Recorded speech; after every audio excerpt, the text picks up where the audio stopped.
Thank you very much, and good morning, everybody.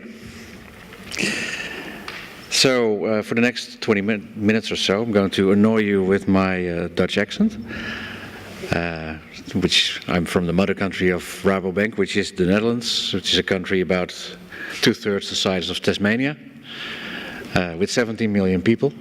My colleagues in Tasmania usually don't believe me. Yeah, exciting place. Part of my presentation I wrote down. Part of my presentation I know by heart, and I'm going to share that with you. So at first it might seem that I'm a bit out of place as a city boy from Amsterdam, being here at an agricultural conference in Darwin. But when you work for Rabobank, you either come from a farm or you have a passion for farmers. Either one of those two. Well, as you know, there's not much farming going on in Amsterdam, although they do sell some very interesting crops. So clearly, I'm from the second category. When a Nuffield scholar starts his or her journey, a number of emotions and events will happen to them. They will be surprised, impressed, delighted, overwhelmed, maybe even confused, at some point body tired, but above all inspired. And the last one is maybe the most powerful one of all, because inspiration fuels the brain and leads people to think of new and great things. Things that may change the future, their own future at least. That inspiration may be the reason that Nuffield scholars I spoke to all have an insatiable appetite for learning new things. A few weeks ago, this is not a lie, I was contacted by a Nuffield scholar. She was in Toronto at the airport and headed for Amsterdam. And she wondered if I could put her in touch to colleagues in the Netherlands who might be knowledgeable in 3 different things: diversity and inclusion, the circular economy project, and the importance of education for women in the coffee industry in South America. This was on Tuesday, and on Friday she had talked to them all. Because next to giving access to finance, giving access to knowledge and networks is something we are passionate about. Passion and inspiration will be the leading themes in the rest of my presentation. So here it goes. Maybe an unexpected picture to start with. Who's this? Who know who this is? Anybody? He's actually Australian as well. So this is Thor. Thor is a superhero. And I've got twin boys of 8. And Bart, who is the oldest by 20 minutes, came to me the other day and said, "Dad, if you could be a superhero, who do you want to be?" And I said to him, "A farmer." And he looked at me a bit disappointed. And he said, No, Dad, I mean a real superhero. I said, "Well, that's what I mean. It's a real superhero. They save lives." He said, "What do you mean?" "Well, you were having breakfast here now. So that breakfast would not be on the table if farmers would not be there. They save lives. We got food, we can live." And he started to process for a while, but became silent, didn't say anything anymore. And 3 weeks later, he came to me and he had to prepare a speech for school. And one of the themes was, if you could choose a superpower, what would it be? And I said, "What have you chosen?" He said, "Well, I want to grow food, because I don't want people to be hungry." And I kind of thought, well, and as one, I have inspired my own son. That is great. Thor, by the way, makes about 50 million a year to impersonate a person that does not exist.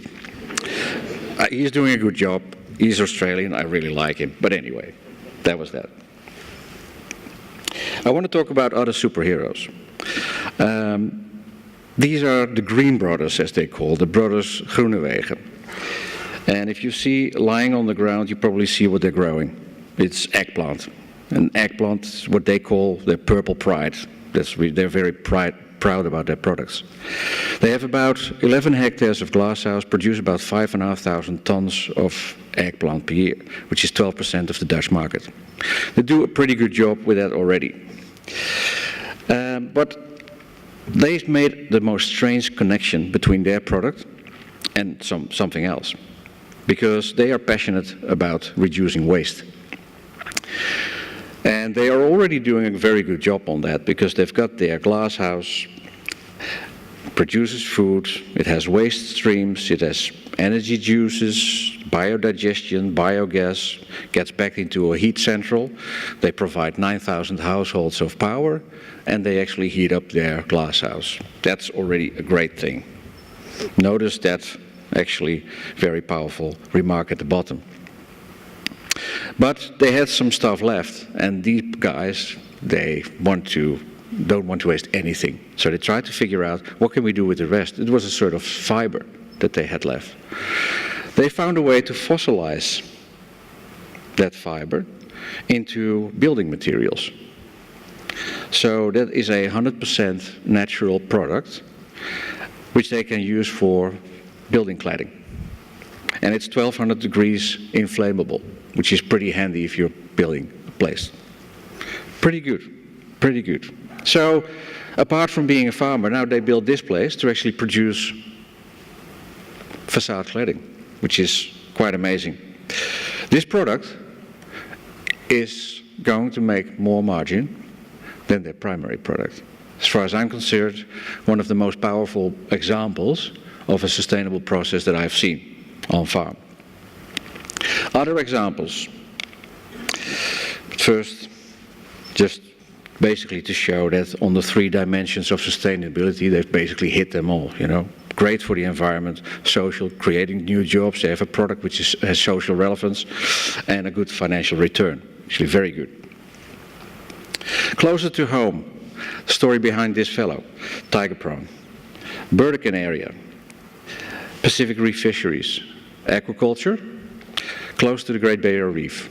Not two things that evidently go well together, but they have 220 ponds and they've got their own hatchery. They put their eggs in the ponds, harvest the tiger prawns at some point, but then the water is polluted. So what do? You can't pump it back into the ocean. You can't put new eggs in there. So what to do? So they invented the process on the basis of microalgae, and this is basically where they actually farm next to, so highly sensitive area. A microalgae process actually cleans the water, and it becomes actually cleaner than how it came in. The end result is an edible seaweed, which they export, which I think is really pretty impressive. Those sort of things really, really inspire me. So in those ways, on those different ways, on the basis of innovation and sustainability, there are different ways of value creation that you can do. Price premium, cost benefits, brand equity, consumer preference, vertical integration, shared value, supply chain relationship, and so forth. And this is just about a number of examples that basically underwrite that. Icebreaker is one of those stories, I think, from a price premium point of view. Because what they really found out is that at some point the merino industry in New Zealand was really down the drain. They actually found a product that they created a product which was a high-tech sports gear on the basis of merino wool with great assets because it doesn't stink. It's very handy if you go for a hike for 2 weeks and you don't smell. They created one of the first concepts of traceability, where they put there a barcode instead of a barcode in their clothing, where you could actually trace back the farm where the sheep actually comes from. Which is great because consumers love to have that connection with the product, and they love to have the story behind it. So they tell 1 million stories about 1 million sheep, and they sell these shirts for 110, 120 bucks per shirt, which is pretty amazing. And I think the merino farmers in New Zealand said, well, this guy, a 25-year-old student, Jeremy Moon, he kind of saved the industry for us. Pretty amazing. Transformation, really good. For the Green Brothers Energy cost is 25% of their cost price. They made a lot of savings on heat generation. They have an income stream now also from selling green power, the income stream from the waste product. And they're now targeting heat loss of neighboring industries. They say, okay, if you create heat, you want to get rid of it, I want to have it because I can heat up my glass house. It's really, really smart. I'm going to skip this one. Markt. It's a concept of supermarkets. And in Amsterdam, a high urban area, people are very conscious about what they want to buy. And a couple of people got together and actually say, okay, there is actually a concept in this. In this supermarket, every single product has a background story and is from a sustainable source. So anybody that goes there can just relax. Anything I buy here is actually responsibly produced, and it has the origination story, which is actually pretty strong. They started with 1, they now have 18 supermarkets, and it's growing really, really fast. Vertical integration, close to the customer. Story of Pedro Merola in Sao Paulo. Pedro was the youngest brother of 5, family of 5, and he had different ways about the future of his farm.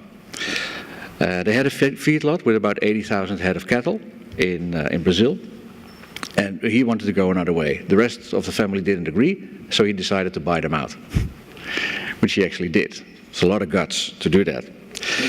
What he did, he started to actually set up a chain of butcher shops, and as you can see, they look actually pretty special, pretty good. What he wanted to do, wanted to create an experience in the city about their product, about meat, the different cuts that they have, to actually have an opportunity to taste it, how to cut it, how to cook it, all of that. And connected to that, he created an online channel, because he calculated in a radius of 20 minutes, he had 1.5 million customers. So he pulled the people in his shop, gave them the experience. They became a member of his website, and he was selling meat for supermarket prices with very, very high quality. And that's how he created a community. And he's doing pretty good. So you see some of the products that they sell, and the evenings that they always organize to give people an experience in the city. So he made that connection. And he owns basically that whole part of the supply chain himself. Website, the different cuts, and also a lot via social media as well. To have a butcher shop with like 42,000 people that are following them, that's actually a pretty good result. Social license to operate. So if we go back to the example of Pacific Reef Fisheries, NGOs were really targeting many of the aquaculture companies, but the credentials of this company actually motivated NGOs to help this company, because they actually mentioned and supported them to say, okay, this company wants to grow, and a license for this type of organization can really take years, sometimes 10 years. That process is being sped up because of actually all the support that they actually get from NGOs, because NGOs say, those guys are doing the right thing. We support that. That creates peace of mind. That's actually very good. So I always say, innovation is an attitude, and it starts with not accepting the status quo. And to conclude, and refer to the title of my presentation, The Journey to Making a Farm Future-Proof, that actually never ends. It requires a special breed of people to conquer climate events, exchange rate mishaps, farm input price hikes, market misery, employee shortage, and water woes. For me, it's an honor to be here in the same room with that breed of people. I wish you a great conference.